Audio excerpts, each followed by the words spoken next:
Friends, welcome back to my channel. അപ്പോൾ വയനാട് ദുരന്തം, അതിന് മുന്നേ അർജുൻ്റെ കാര്യം, ഇതിനെല്ലാം ഇതായിട്ട് എല്ലാവരും നെഞ്ചുപൊട്ടി ടി വി നോക്കി കരഞ്ഞുകൊണ്ട് വിങ്ങി പൊട്ടിയിരിക്കുക. മറ്റുള്ള കാര്യങ്ങൾ, ജീവിതത്തിലെ സാധാരണ നടക്കുന്ന കാര്യങ്ങളിൽ ശ്രദ്ധിക്കാൻ പോലും മേലാത്ത മാനസികാവസ്ഥയിലേക്ക് ജനങ്ങൾ പോകുമ്പോൾ ഇത് ആഘോഷമാക്കിയ കുറേയധികം നികൃഷ്ട ജീവികളെ നമ്മൾ ഇതിനോടകം കണ്ടു. അതിൽ ഇപ്പോൾ ആദ്യം പറയുകയാണെങ്കിൽ പിന്നെ മുലപ്പാൽ കൊടുക്കാമെന്ന് പറഞ്ഞപ്പോഴത്തേന് ജോർജേട്ടൻ വന്ന് എനിക്കും വേണമെന്ന് പറഞ്ഞു. ജോർജേട്ടൻ ഏതായാലും ആദ്യമായിട്ട് കുടിച്ച അമ്മിഞ്ഞപ്പാൽ വരെ ശത്തിച്ച് കളയുന്ന മാതിരി ഇടി കിട്ടി ഹോസ്പിറ്റലിലായിട്ടുണ്ട്. രണ്ടാമത് ഉണ്ണിമാഷ് കരഞ്ഞപ്പോഴത്തേന് ഉണ്ണിമാഷിൻ്റെ കരച്ചിൽ ആഘോഷമാക്കി റിനോയ് ലൗവിനെ പിടിച്ചു. അത് കഴിഞ്ഞിട്ട് പിന്നെ ഒരു പെൺകുട്ടിയുടെ അന്നക്കുട്ടി എന്നാണ് പറയുന്നത്, ആ പെൺകൊച്ചിന് കൂടെ കിടക്കാൻ വിളിച്ചുകൊണ്ടൊരു മെസ്സേജ് അയച്ചു. അത് റിജോയ് എന്നെങ്ങാണ്ട് പറയുന്നത് അയാൾ വയനാട് ദുരന്തത്തിൽ രക്ഷാപ്രവർത്തകനാണ്. അയാളുടെ ID എടുത്തിട്ട് ഫേക്ക് ID ആക്കിയിട്ട് അയാളുടെ പ്രൊഫൈൽ വെച്ചിട്ട് വേറൊരു വിധൻ ചെയ്ത കാര്യമായിരുന്നത്. അങ്ങനെ ഈ ഒരു വയനാട് ദുരന്തം, അതുപോലെ ഇതുപോലെ മനുഷ്യ ശരീരം ചിന്നിച്ചിതറി നമ്മൾ ഇന്ന് വരെ മനസ്സിലാക്കാത്ത രീതിയിലുള്ള സംഭവങ്ങളും കാഴ്ചകളും കണ്ട് അവിടെ കുട്ടികൾക്ക് വരെയും കൗൺസിലിംഗ് കൊടുത്തുകൊണ്ടിരിക്കുക വയനാടുള്ള. അതുപോലെ മാനസികാവസ്ഥ തകർന്നിരിക്കുന്ന ഒരു അവസ്ഥയിൽ ഇതൊരു ആഘോഷമാക്കിയ കുറേയധികം പേരുണ്ട്. അപ്പോൾ ഈ അടുത്തൊരു ന്യൂസ് കിട്ടി, വീട്ടിൽ കയറി മുഖം മൂടി വെച്ചുകൊണ്ട് വീട്ടിൽ കയറി ഇങ്ങനെ കമൻറ്റ് ഇട്ടവരത്തിനെതിരെ പോലീസ് കംപ്ലയിൻറ്റ് കൊടുത്തായിരുന്നു. പോലീസുകാർ ഇങ്ങനെയുള്ള കേസൊക്കെ അത്ര ഇതിലെടുക്കില്ല, അതിലും വലിയ കേസ് അവർക്കുള്ളത് കൊണ്ട്. പക്ഷേ ഈ ഒരു പോലീസ് കംപ്ലയിൻറ്റ് കൊടുത്തുകൊണ്ട് തീർന്നില്ല. അയാളുടെ വീട്ടിൽ കയറി, ചന്ദ്രൻ എന്ന് പറയുന്ന ആളാണ്, അയാളുടെ വീട്ടിൽ കയറിയിട്ട് മുഖം മൂടി വെച്ച് കയറിയിട്ട് വാളും ഇരുമ്പ് വടികളും ഒക്കെ ആയിട്ട് വെട്ടി. ഇയാൾ ചെത്തുകാരനാണ്, ഇയാൾ കൈകൊണ്ട് തടയുകയൊക്കെ ചെയ്തു. എന്നാലും മുഖംമൂടി ധരിച്ചവരാണ്, തടയുകയൊക്കെ ചെയ്തപ്പോൾ ഇറങ്ങി പോവുകയൊക്കെ ചെയ്തു. എന്നാലും വീട്ടിൽ കയറി അടിച്ചു. ഇത് കേൾക്കുമ്പോൾ നമ്മൾ വീട്ടിൽ കയറി ഉപദ്രവിക്കേണ്ട കാര്യമില്ല, അല്ലെങ്കിൽ ഇതൊരു വാൺ ചെയ്താൽ മതി, അങ്ങനെയാണ് ഇങ്ങനെയാണ് എന്നൊക്കെ നമുക്ക് ന്യായം തോന്നും പറയാൻ. പക്ഷേ ഇതിൻ്റെ ഇപ്പുറത്തെ സൈഡും കൂടെ നമ്മളൊന്ന് ആലോചിക്കണം. അതായത് എന്ത് കാര്യമാണ് ഇപ്പുറത്തെ സൈഡിൽ നടക്കുന്നത്? ഇപ്പുറത്തെ സൈഡിൽ നടക്കുന്ന ഇതേപോലത്തെ ഒരു ദുരന്തം അല്ലേ? ഈ 4000 കുടുംബങ്ങളെങ്ങാണ്ട് മുണ്ടക്കയിലൊക്കെ ഉണ്ടെന്നാണ് പറയുന്നത്.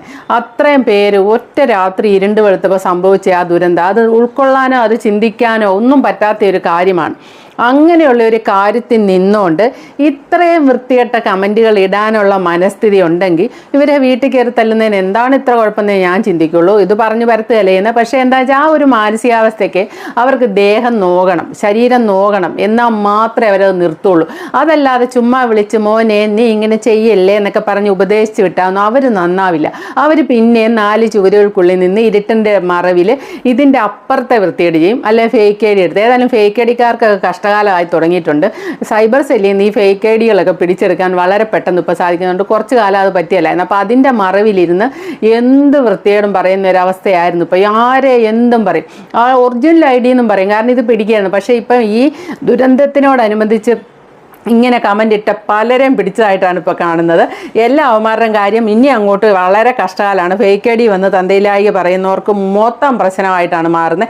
അതിൻ്റെ കംപ്ലയിൻറ്റുമായിട്ട് നമ്മൾ സൈബർ സെല്ലിലോട്ടൊന്ന് ഇറങ്ങി തിരിക്കണമെന്ന് മാത്രമേ ഉള്ളൂ. പലർക്കും പിന്നെ അതിനുള്ള ഒരു മടി കൊണ്ടൊക്കെ ചിലരൊക്കെ അതങ്ങ് വിട്ടുവീഴ്ച ചെയ്യുമെന്നേ ഉള്ളൂ. അതുകൊണ്ട് യൂട്യൂബിലാണെങ്കിലും കമൻറ്റ് ഇടുന്നത് ശ്രദ്ധിക്കുക. അപ്പോൾ വീട്ടിൽ കയറി തല്ലിയ വാർത്തയൊന്ന് വായിച്ച് കേൾപ്പിക്കാം. സാമൂഹ്യ മാധ്യമത്തിൽ വിദ്വേഷ കമൻ്റ് ഇട്ടയാളെ വീട്ടിൽ കയറി വെട്ടി പരിക്കേൽപ്പിച്ചു. ചേനായി ചന്ദ്രനെയാണ് 55 വയസ്സ്, പരിക്കേറ്റ് കോഴിക്കോട് മെഡിക്കൽ കോളേജ് ആശുപത്രിയിൽ പ്രവേശിപ്പിച്ചത്. 2 കൈകൾക്കാണ് പരിക്കേറ്റത്. തെങ്ങുകയറ്റ തൊഴിലാളിയായ ചന്ദ്രൻ പ്രാണരക്ഷാർത്ഥം കത്തി വീശിയതോടെ ആക്രമികൾ ഓടി രക്ഷപ്പെടുകയായിരുന്നു. ആശുപത്രി പ്രവേശിപ്പിച്ചത് തിങ്കളാഴ്ച അർദ്ധരാത്രിയോടെയാണ് സംഭവം.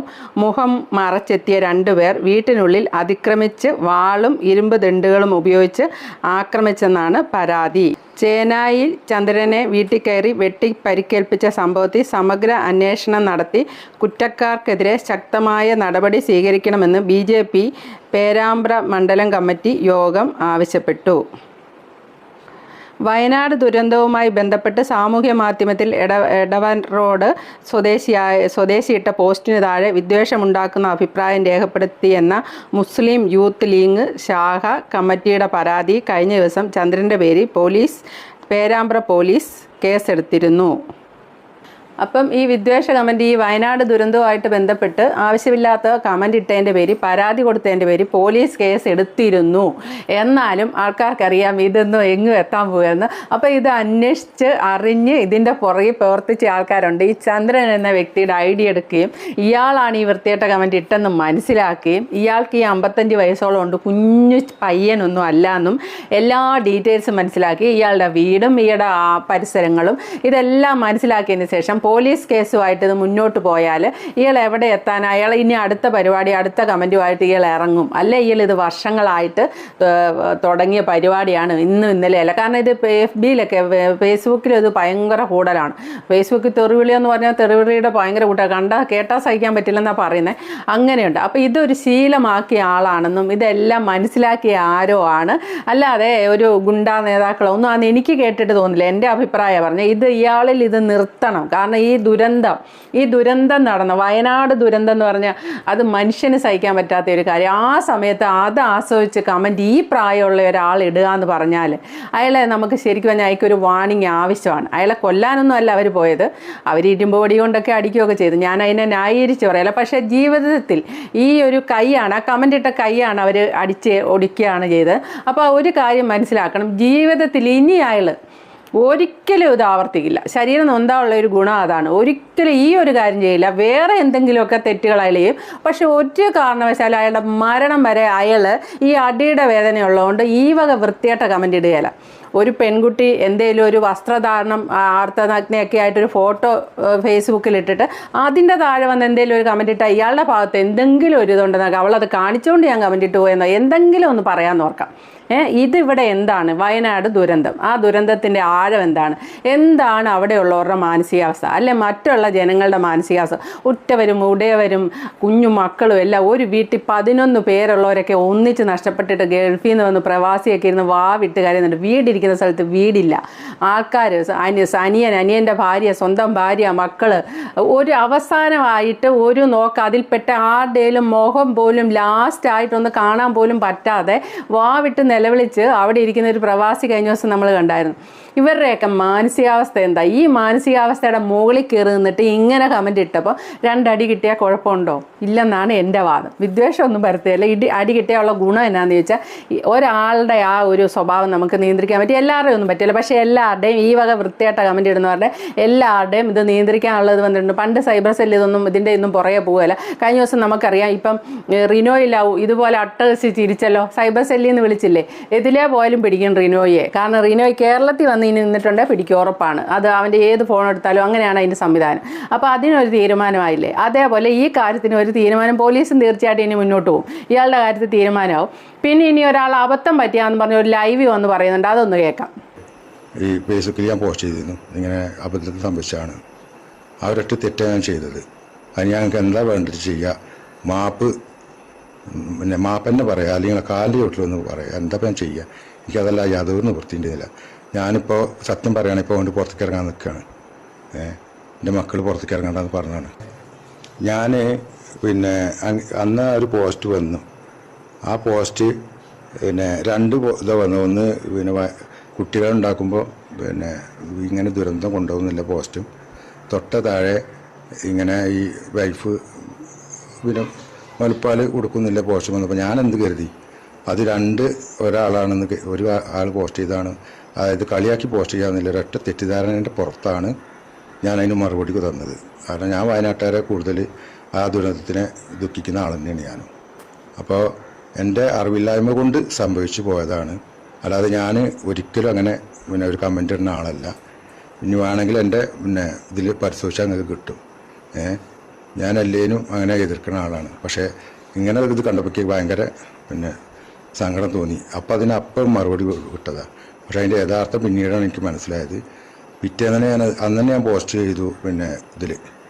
ഇതിൽ ഈ ഫേസ്ബുക്കിൽ ഞാൻ പോസ്റ്റ് ചെയ്തിരുന്നു, ഇങ്ങനെ അബദ്ധത്തിൽ സംഭവിച്ചാണ്, അവരൊട്ട് തെറ്റാണ് ഞാൻ ചെയ്തത്, അത് ഞങ്ങൾക്ക് എന്താ വേണ്ടിട്ട് ചെയ്യുക, മാപ്പ്. കാരണം എല്ലാവരോടും അന്വേഷിച്ചാൽ അറിയാം, അതുകൊണ്ടാണ് മാപ്പ്. അപ്പോൾ അങ്ങേരല്ലെന്നൊക്കെ പറഞ്ഞുള്ളതാണ് അങ്ങേര് ലൈവിൽ പറഞ്ഞുകൊണ്ടിരിക്കുന്നത്. എന്താണെങ്കിലും ഒരു കാര്യം നിങ്ങൾക്ക് മനസ്സിലായോ, ഈ ഒളിച്ചിരുന്ന് കമൻ്റ് ഇടുന്നതും എടുക്കുന്നതും ഒക്കെ പിടിക്കപ്പെടുന്നുണ്ട്. സൈബർ സെല്ലിൽ കൊടുത്താൽ പിടിക്കാം ഓൺ ദ സ്പോട്ടിൽ, അല്ലാതെ കാലങ്ങളോളം എടുക്കില്ല. നേരത്തെയൊക്കെ ഒരു രക്ഷയില്ല, നമ്മൾ ഇതുമായിട്ട് പോയാൽ ഭയങ്കര ബുദ്ധിമുട്ടും ഭയങ്കര നൂലാമാലകളൊക്കെ ആയിരുന്നു. പക്ഷെ മാറിയിട്ടുണ്ട്, നല്ല പോലെ മാറിയിട്ടുണ്ട് കാലം. സൈബർ സെല്ലിൽ കൊണ്ടുപോയി നമുക്കെതിരെ എടുത്ത ആ ID എടുത്ത് സകല ഇതും ഡീറ്റെയിൽസും അറിയും. അപ്പോൾ അത് ഇട്ടതും എടുത്തത് ആരെയാണേലും പൊക്കും എന്നുള്ളത് ഉറപ്പായിട്ടുണ്ട്. അപ്പോൾ അതൊരു നല്ല കാര്യമാണ്. കാരണം അത്രയ്ക്ക് വൃത്തിയായിട്ട കമൻറ്റുകളൊക്കെ കമൻറ്റ് ബോക്സിലൊക്കെ ഇട്ടിട്ട് 4 ചുവരുകൾക്കുള്ളിൽ സന്തോഷത്തോടുകൂടി അവളെ ഞാൻ അങ്ങനെ പറഞ്ഞില്ല, അല്ലേ അവനെ ഞാനത് പറഞ്ഞല്ലോ എന്നുള്ള രീതിയിൽ സന്തോഷത്തോടെ ഇരിക്കുന്നുണ്ട്. പക്ഷേ അങ്ങനെ 4 ചുവരുകൾക്കുള്ളിൽ ഇരുന്ന് സന്തോഷത്തോടെ ഇരിക്കേണ്ട, കുത്തിനി പിടിച്ച് പുറത്തിറക്കുന്ന പോലെ നല്ല ഇടിയും കിട്ടും, പുറത്തിറക്കുകയും ചെയ്യും. പോലീസ് കേസുമായിട്ട് നടക്കാം, സാമൂഹ്യ മാധ്യമങ്ങളിൽ മുഖം കാണിച്ച് ഞെളിഞ്ഞ് നിൽക്കാം, അപമാനം കൊണ്ട് തൂങ്ങിച്ചാവേണ്ട അവസ്ഥയിൽ പോയി എത്തുകയും ചെയ്യും. കമൻറ്റ് ഇടുമ്പം 4 ചുവരുകൾക്കുള്ളിലായിരിക്കും, ആരും അറിയില്ല. പക്ഷേ നിന്ന് ഇപ്പോൾ പുറം ലോകം അറിയും. അപ്പോൾ അതൊരു നല്ല കാര്യമാണ്. പുതിയ ന്യൂജൻ പിള്ളേരാണ് ഇത് മനസ്സിലാക്കേണ്ടത് കൂടുതലും. പിന്നെ ഈ ചെയ്തൊന്നും ന്യൂജൻ പിള്ളേരല്ല, 55 വയസ്സുള്ള അമ്മമാരുടെ രോഗമായിരുന്നു ഇത്, അത് നമ്മൾ കണ്ടതാണ്. പിന്നെ ന്യൂജൻ പിള്ളേർ മോശമല്ല, കാരണം റിനോയ് ഇപ്പോൾ ഇട്ടിരിക്കുന്ന ഇട്ടിരുന്ന അവൻ്റെ ആ അട്ടഹാസവും ഇതും വൈറലാവാനാണേലും അവൻ ചെയ്തത് നമ്മൾ കണ്ടു. അപ്പോൾ ആരും മോശമൊന്നുമല്ല. ഏതായാലും ഇങ്ങനെയൊക്കെ ഒരു മാറ്റം വന്നത് നന്നായി. പക്ഷേ എന്നാലും ഒന്നുകൂടെ പറയാണ്, വയനാട് ദുരന്തത്തിൻ്റെ പേരിൽ ആഘോഷമാക്കിയിട്ട് കൂടെ കിടക്കാൻ വിളിച്ചവനും പാല് കുടിക്കാൻ വിളിച്ചവനും ഇതേപോലെയൊക്കെ ഇടുന്നവനും ഇവനൊക്കെ മനുഷ്യവർഗത്തിലേ പെടുന്നവന്മാരല്ല. ശരിക്കും നല്ല പോലീസിൻ്റെ കയ്യിൽ നിന്ന് കുനിച്ച് നിർത്തി നല്ല ഇടി കിട്ടേണ്ട സമയം അതിക്രമിച്ചിരിക്കുക. ഇട്ട ആ കൈ ഒടിച്ച് കളയണം പോലീസൊക്കെ, അതാണ് വേണ്ടത്. മേലാൽ ആ കൈ പൊങ്ങിയിട്ട് ഒരു കമൻറ്റ് പോലും ഇങ്ങനെ ഇടരുത്. കാരണം ഞാനത് പറയുമ്പോൾ വീണ്ടും പറയാണ്, ഏത് സിറ്റുവേഷനിലാണ് ഈ കമൻറ്റ് ഇട്ടെന്നാണ് നമ്മൾ ഓർക്കേണ്ടത്. ഈ ഒരു അവസ്ഥയിൽ ഇങ്ങനത്തെ വൃത്തിയായിട്ട കമൻറ്റ് ഇടുന്നവർക്ക് അതിൽ കുറഞ്ഞൊരു ശിക്ഷ കൊടുക്കേണ്ട കാര്യമില്ല. അപ്പോൾ okay, thank you for watching. അടുത്ത വീഡിയോ കാണാം. ആദ്യമായിട്ട് കാണുന്നവർ ചാനലൊന്ന് സബ്സ്ക്രൈബ് ചെയ്യാൻ മറക്കല്ലേ.